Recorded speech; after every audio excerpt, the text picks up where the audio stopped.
Welcome back. Let's practice sketching cylinders in 3D space. Alright, so here's our first example. We want to sketch the surface y² plus z² equals 25. Alright, so the first thing that we want to do here is identify the type of surface we are working with. Now, in this video, obviously we are working with cylinders, so all of them are going to be cylinders, but you want to be able to know when you're looking at a cylinder versus any other type of surface. And the way you can identify that is by looking at the number of variables in the surface equation. In this case, we just have two, y and z. That is what you will always see when working with a cylinder. Cylinders in 3D space always have equations with two variables in them. All right, the moment you have a third variable, you are working with some other type of surface that most likely we haven't looked at yet in this course, but we will in future videos. But for now, we know that this is the equation of a cylinder in 3D space. And remember, a cylinder does not mean a can shape in this case. It can, but it's not always a can shape. All a cylinder is, within the context of Calculus 3, is a curve that we can trace on a plane and then project that curve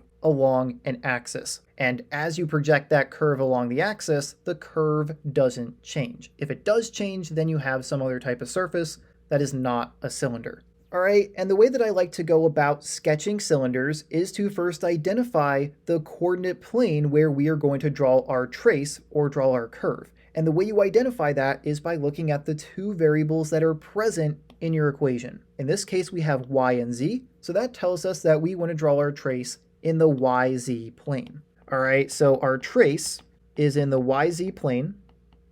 That's good. And then how do we know what axis we are going to project that curve along? Well, it's always going to be on the axis of the missing variable. In this case, we have y and z, but no x. So that means that the curve will be directed or projected along the x-axis.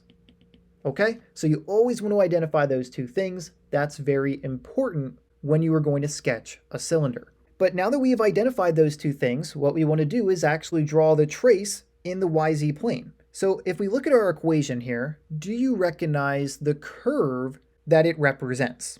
Well, hopefully you can see that what we have here is the standard form of an equation of a circle, right? It doesn't matter that we have y and z instead of x and y. If you have some variable squared plus some other variable squared equal to a constant, or in other words, a radius squared, then what you have is the equation of a circle.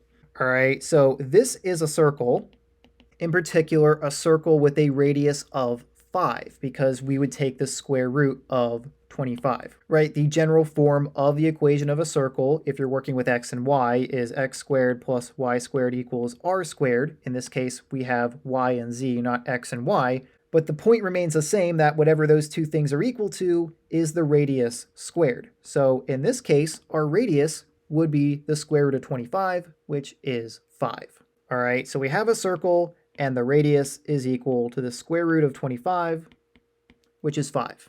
So what that allows us to do is plot some points for our y and z intercepts to help us draw this circle, or this trace, in the yz plane.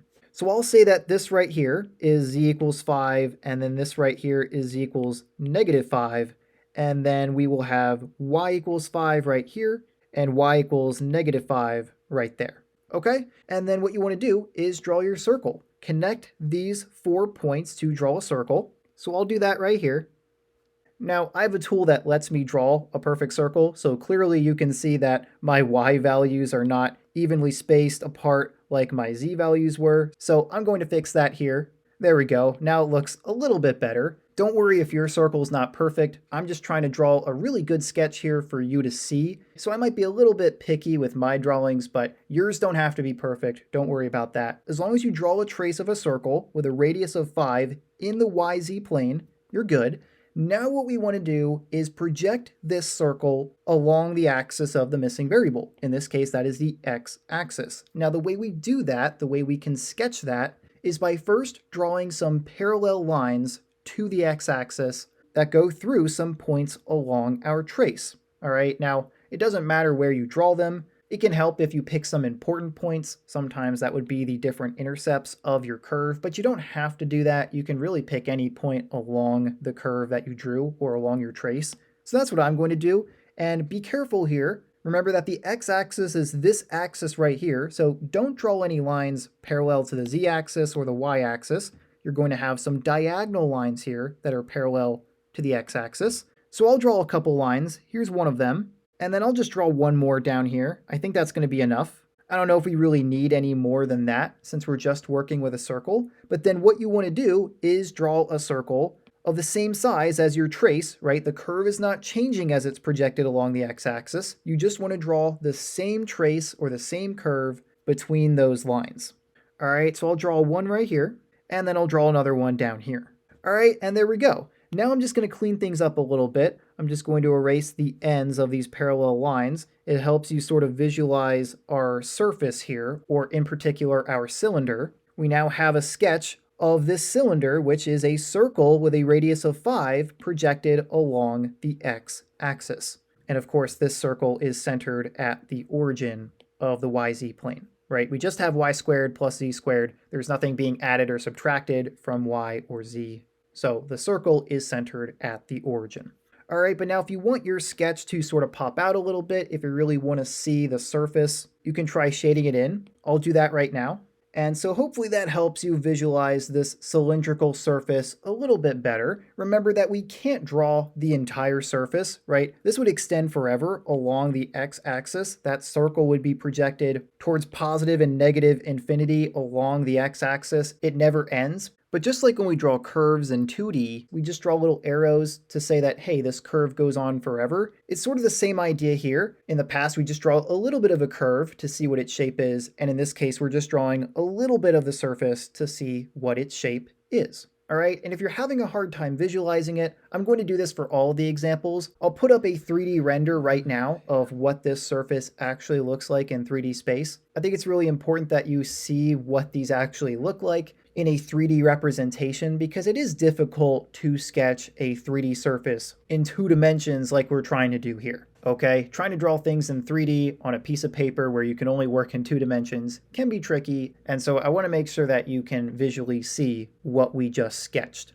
Okay, but with that, that is it for this first example. We have now sketched this cylinder, and so let's move on to our next one. All right, so next up we want to sketch the surface z equals x² plus 2x minus 8. All right, so the first thing we want to do here is identify the type of surface that we are working with. And in this case, we have 2 variables, x and z. So since we only have 2 variables, that means that we are working with a cylinder. And so since we are working with a cylinder, we want to identify a couple things. We want to know what coordinate plane would we draw our trace in, and then what axis will that trace be projected along, or what axis would we direct it along. And in this case, our 2 variables are x and z, which means our trace will be in the xz plane. All right, so that's the first thing we know. And then to determine the axis that we will project our curve or our trace along, we just need to ask ourselves what variable is missing from our equation. We have x and z, which means that y is missing. So because y is the missing variable, the trace will be directed along the y-axis.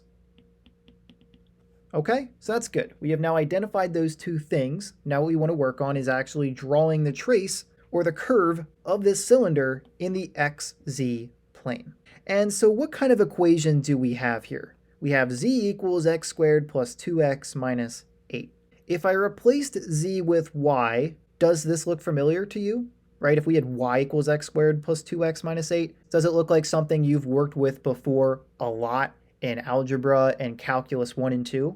Well, the answer to that should be yes. What we have here is a quadratic equation, particularly one in the form of a parabola, right? We have a degree 2 term of x and a degree 1 term. In other words, we have x² and then x to the first power, and then we have a constant. So this is pretty much your standard form of the equation of a parabola. And so what we want to do is graph this parabola in the xz plane. And so there's a couple things that can help us do that. What I recommend is you try to find any intercepts And I'll start by seeing if we have any x-intercepts. What we do to find x-intercepts is set z equal to 0 and solve for x. So if we do that here, we'll have 0 equal to x squared plus 2x minus 8. And then to solve for x, you could either use the quadratic formula or you could factor. In this case, we have a pretty simple expression that we can factor. Remember that when you want to factor a quadratic expression like this, where the x squared term has a coefficient of 1, all you have to do is ask yourself what two numbers multiplied together get you the constant that when added together get you the coefficient of the middle term. In this case,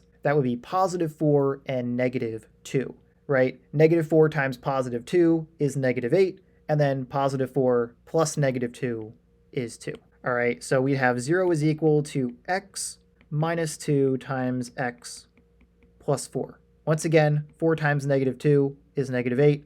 4 plus negative 2 is 2. All right, so this is our factorization, which means that x equals 2 and x equals negative 4. So from that, we get two x-intercepts. So let's write those down. The x-intercepts are going to be the points 2, 0, 0, and negative 4, 0, 0. So that's going to be helpful. And then one other thing I think we should find here is the vertex of this parabola. I suppose you could also find the z-intercept if you wanted to. You could find the z-intercept by setting x equal to 0. If you did that, you would just get z equals negative 8. So I guess I'll write that down here.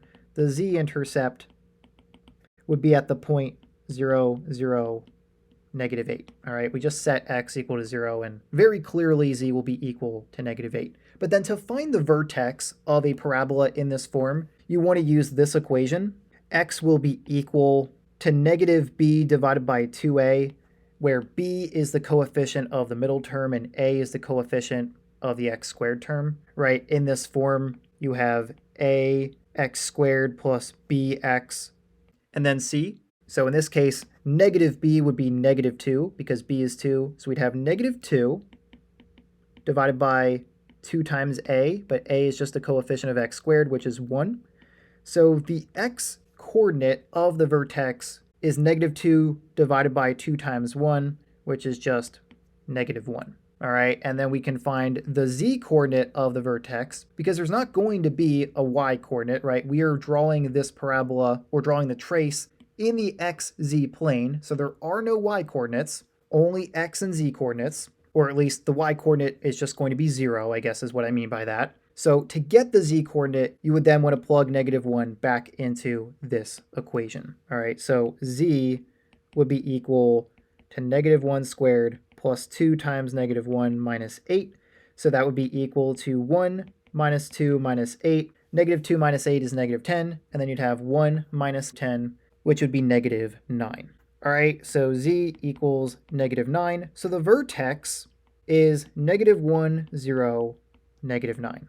Okay, so that's the vertex. That's going to be helpful as well. Now we can draw a trace in the xz plane of this parabola. All right, so let's plot all of our points here. Let's start with the intercepts. We have x-intercepts at 2 and negative 4. So I'll say that this is x equals positive 2, and this is x equals negative 4. And then the z-intercept is at z equals negative 8. So we'll put that down here. This will be z equals negative 8. And then our vertex is at negative 1, negative 9. So this right here, let's say that that's x equals negative 1. And then this right here would be z equals negative 9. The point negative 1, negative 9 would be right about here. And the way that you would find that is by drawing some parallel lines to each axis. So I'll draw a line parallel to the z-axis from the x-coordinate. So we'll go down here. And then draw a line parallel to the x-axis from the z-coordinate like this. And where they meet is where that point would be. So right here would be the vertex. All right, and then you just want to put some points at all of the other intercepts that we identified. So we'll have one at z equals negative 8, then x equals positive 2, and x equals negative 4. All right, and so now we can draw a sketch of our parabola by just connecting these points. So I'll do that here. It'll look something like this. Not a perfect sketch, but it'll do. That is going to be the trace of the parabola in the xz plane. But now that we have this parabola drawn, what we want to do is project it or direct it along the axis of the missing variable, which in this case is the y-axis. So to do that, what we want to do is draw some lines parallel to the y-axis at some points along the trace or this curve. All right, now this should be pretty simple because the y-axis is just a horizontal line. So I'll draw a line here, and then one here, and then let's do one here, and then down here. Okay, then all you want to do is simply draw a couple more parabolas, probably just two, that hit those lines along the same points as our original trace. All right, so I'll draw one over here to start. We'll start up here, come down, and then come back up to that line right there. And then I'll draw another one over here. I'll start right here, come down, and then come back up to that line. And now we have drawn a couple more traces of our parabola, which should complete the sketch of our surface, at least until we shade it in and make it look a little bit nicer. Technically, you could stop right here. This is fine, but if you want to try to really see what you drew, if you really want to try to visualize your sketch, it can be helpful to clean it up a little bit. So what I'm going to do is get rid of some of this excess parallel lines that we don't need anymore, just to make things look a little bit nicer. And then if I shade it in, now the sketch of the cylinder really pops out. You can sort of see it a little bit better than if I didn't shade it. Okay, now just like with the previous example, here's a 3D render of what it actually looks like if we are able to work within a 3D space. Once again, we are drawing a 3D surface on a 2D surface, so we are sort of limited in terms of being able to visualize it, so hopefully this 3D render helps out a little bit with that. Okay, but with that, that is it for this example. We have now sketched this cylindrical surface, or this cylinder, that has a trace of a parabola in the xz plane and is directed along the y-axis. Let's take a look at another example. Okay, so next up we want to sketch the surface represented by this equation, x times y equals 1. Okay, so just like with all the other examples, the first thing we want to do here is identify our type of surface. And just as we might expect for this video, we are working with a cylinder because we only have two variables in this equation, x and y. There is no z, so there's only two variables, so this has to be a cylinder. Now, in particular, since we are working with x and y, the trace that we're going to draw for this cylinder will be in the xy plane. All right, so the trace is in the xy plane. And then since z is the missing variable, that is the axis that our curve or our trace will be projected along. So it's going to be directed along the z axis. Okay, so now that we have identified those two things, let's work on actually drawing our trace in the xy plane. And so how would we trace or draw the sketch of this curve, right? We have x times y equals 1. Well, what we should try to do is get it into a form that we can recognize had a graph. Right now, I don't know what x times y equals 1 is, but if we divide both sides by x, then we get a very familiar equation. So I'll do that down here. If we divide both sides by x, you get y equals 1 divided by x. Okay, so hopefully you know what that is. Sometimes we call this the reciprocal function. It's a very basic form of a reciprocal function. It's just y equals 1 divided by x. And if you remember what the graph of that looks like, it is something like this, right? We have these two opposing curves, one that's in the first quadrant and the other one is in the third quadrant, at least assuming that this is the y-axis and this is the x-axis, right? This is what it looks like in a 2D coordinate system. But now remember, we do need to graph this in the 3D coordinate system, specifically in the xy coordinate plane. So while we could just sort of freehand it, and that's basically what I'm going to do, it does help to at least get one or two important points to sort of get you in the right spot. So in this case, if we let x equal 1, you'd have 1 divided by 1, so y would be equal to 1. So one of the points I'm going to use here is 1, 1, 0. And then in the same way, if you let x equal -1, you'd have 1 divided by -1, which would be -1. So another point would be -1, -1, 0. Okay, so those are 2 points that are going to help us out here. Obviously, there's not going to be any points for x equals 0, right? Just like there isn't one here. There is an asymptote between those two curves. The same thing is going to happen when we draw this curve in the xy plane in 3 dimensions. All right, so let's plot these 2 points here. Let's say that this is y equals +1, and this is y equals -1, and then we have x equals -1 right here, and x equals +1 right there. We can plot these 2 points pretty easily by just drawing some parallel lines from their x and y coordinates, and then where those parallel lines meet is where the point will be. So for our point 1, 1, we're going to be looking at these 2 coordinates. We'll draw a line parallel to the x-axis, and then a line parallel to the y-axis. And so our point would be right there. That's our point 1, 1. And then for our point -1, -1, and by the way, yes, there is another coordinate of z equals 0. I'm just not saying it because it's not really all that important in this case. We're just working with x and y for now because we're in the xy plane. But then for that other point, -1, -1, I'll draw a line parallel to the x-axis from the y-coordinate, and then a line parallel to the y-axis from the x-coordinate, and then where those lines meet is where that point would be. Okay, so that sort of helps us out. Now what we can do is draw our curves. We're going to have one that goes like this, right? And then we're going to have one that goes like this. This is the XY plane, but it is in a different orientation than what we're used to when working in 2 dimensions. So we're not going to draw a curve here and here. We're drawing it here and here, right? Because the positive y-axis is right here, not up here. That's the positive z-axis. And the positive x-axis is over here, not here, all right? So it is a little bit different. You have to sort of visualize where the plane actually is. But one of our curves will look like this, and our other curve will look like that. All right, more or less, that is what we're working with here. Now, what we want to do is draw some lines parallel to the axis of the missing variable, right? We are directed along the z-axis, so now that we have the sketch of our curve, what we want to do is draw some lines parallel to the z-axis at some points along that curve, and then project the curve or the trace along that axis. We'll draw a couple more traces, and then we will have our sketch of this cylinder. All right, so I'll draw some parallel lines to the z-axis. That should be pretty simple since the z-axis is a vertical line.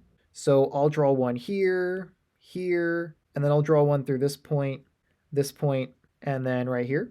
In fact, I'll draw one more right here as well. Now let's draw some more traces of our curves. I'll draw one up here and then one down here where they all hit those lines at the same points. All right, so here's one of our curves, and then here would be the other one. And then I'll draw some below. So we'll have one here and then one down here. Now that got a little bit messy, but what we can do is clean things up a bit. So if I get rid of some of these excess lines here, I'm just going to go down to that last curve that we drew up here. And then I'll do the same thing down here below this curve. It might be helpful to draw the arrows in so you know where your curves are. That's what I'm going to do here. You don't have to do this, but it can be helpful.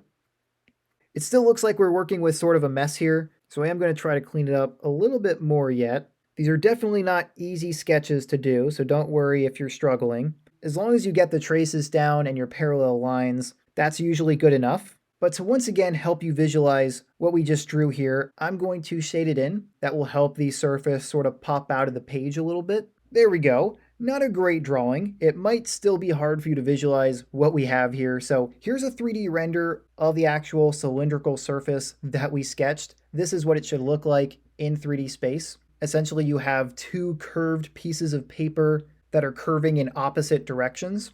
And of course, those pieces of paper or those sheets would extend forever. We're just looking at a small portion of it to get an idea of the shape of the cylinder. Okay, but with that, that is it for this example. We have now sketched the cylinder represented by this equation that has a trace in the XY plane and is directed along the z-axis. Hey there, real quick, before we take a look at the next example, if you find my tutorial videos here at JK Math to be helpful, then I'd invite you to join my membership site JK Math Plus, where you get access to many perks including bonus content and my exclusive community. The bonus content includes dark mode versions of my videos, extra example problems, and more, while the community is a private space online where you can post questions, have discussions, and study together with me and other members. To learn how to join and see a full list of everything you'd get access to as a member, you can head over to jkmathematics.com/plus. I will have a link for that in the description of this video. Okay, so if you're interested in becoming a member, feel free to check that out. It's a great way to support me and the tutorials I make, as well as a great way for you to learn math better. But for now, let's take a look at the next example. Next up, we want to sketch the surface of this equation. We have 3y² minus 9z² equals 27. All right, so do we have a cylinder here? Are there only two variables in this equation? Yes, there are. There's only two, y and z. X is completely missing from this equation, and so we only have two variables, and so it's a cylinder. All right, in particular, like I said, we have y and z, so the trace that we will draw for this cylinder will be in the YZ plane. All right, and then since x is missing, we don't have any x's in the equation, we know that that trace will be projected or directed along the x-axis. Okay, so you always want to identify those two things before you try to sketch anything. Now that we have identified those two things, let's try and sketch a picture of the trace of this cylinder in the YZ plane. All right, now remember, the YZ plane is probably the nicest one to work with when you draw your 3D coordinate system in this way, because it's essentially the XY plane from 2D, right? The y-axis is horizontal and the z-axis is vertical. We don't have to work with the wonky x-axis that's going into and out of the page. At least if you're thinking in 3D, that's what's happening. So this should be pretty nice to work with in terms of drawing our trace. But what exactly is the trace or the curve that we want to sketch this time? What does this equation represent? Well, it looks like we have some type of a conic section, right? Both of our variables are squared. That's a very good indicator that you're probably working with a conic section. And so let's see if we can try to get it into standard form, right? For most conic sections, you're going to have two terms with squared variables equal to 1. So let's try to get it in that standard form. If we divide both sides of the equation by 27, here's what we'll get. We'll have 3y² divided by 27 minus 9z² divided by 27 equals 27 divided by 27. Now, obviously, that should be equal to 1. 27 divided by itself is 1. But then what do we have for these two terms? Well, 3 divided by 27 reduces to 1/9. So we have y² divided by 9, and then we're subtracting 9z² divided by 27. 9 divided by 27 reduces to 1/3. So we have z² divided by 3, and those two terms are equal to 1. Okay, and so now we actually have the equation of this conic section in standard form. In particular, we have a hyperbola. The reason I know that is because one term is positive and the other is negative, right? When you have two squared variable terms being combined and one is positive, one is negative, and it's equal to 1, that is a hyperbola. If we were adding these two terms, then it would be an ellipse. We would have a squashed circle, or whatever you want to call it, right? An ellipse is when both terms are positive. A hyperbola is when one of them is negative. Now, in particular, this is going to be a hyperbola where the two curves are directed along the y-axis, because the y term is positive. You want to look at the positive term. That is the axis that the curves of the hyperbola will open up along. All right? So we have hyperbola along y-axis. And since we just have y² and z², there's nothing being added or subtracted to y or z in those squared quantities, we know that the center is at the origin. And so what we want to do to figure out how far away from the origin along the y-axis those curves will be drawn is by looking at the denominator of the y² term. All right, in this case, it's 9. If you take the square root of that, you get plus or minus 3. So our y-intercepts are y equals plus or minus 3.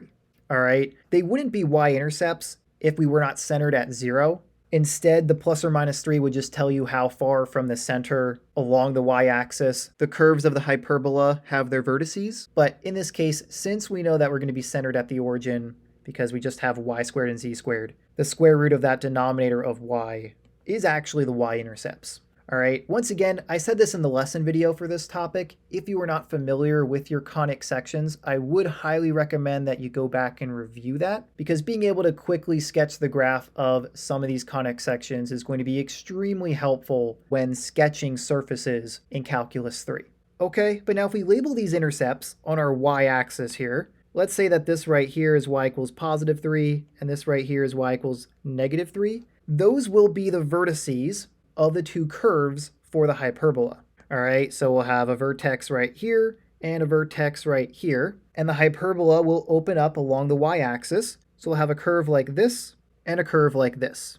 Okay, obviously not perfect. They should be symmetrical, right? This curve should be symmetrical to this one along the z-axis. But we're just drawing a sketch here. It doesn't have to be perfect. The value below z² actually determines how thin or how wide these actual curves are, but we're not trying to be perfect here. I'm not going to worry about that. As long as we know where the hyperbola is located or where those curves are going to be drawn along the y-axis, that's going to be enough to draw a sketch of this cylinder. But now that we've drawn the hyperbola here, we can move forward and try to sketch this cylinder. Remember that this is our trace in the YZ plane, and we want to project it along the x-axis. So now what we want to do is draw some lines parallel to the x-axis at points along these curves.